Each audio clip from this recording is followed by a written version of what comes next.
bien llegados y bien llegadas a un capítulo nuevo de La Xanzana.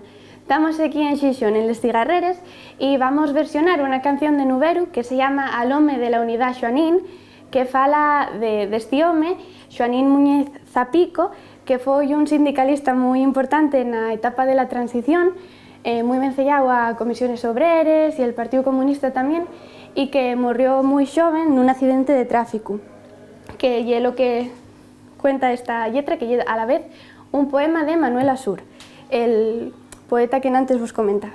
Por eso le referencias al río Huerna, porque, bueno, el accidente de tráfico fue por el río y demás. Entonces, nada, a ver si vos presta. Que prove quedó el río Huerna,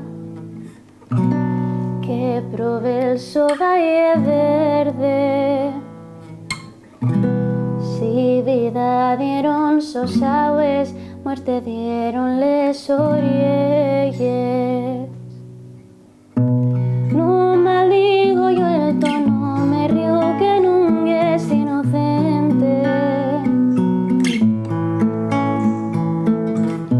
Non quiero sino que sepas que Asturias ya na te debe. Non quiero sino que sepas que Asturias ya na te debe.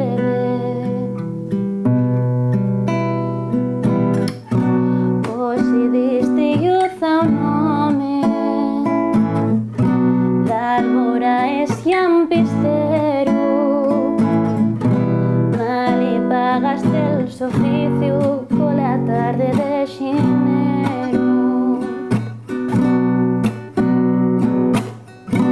El que era una campana xuntando los mugores, y habrá orde y libertades dende dentro les prisiones, y habrá orde y libertades dende dentro les prisiones. Volverá Xoanín Tobor, siempre al tallo solidario, obrero de la esperanza y del dolor unitario.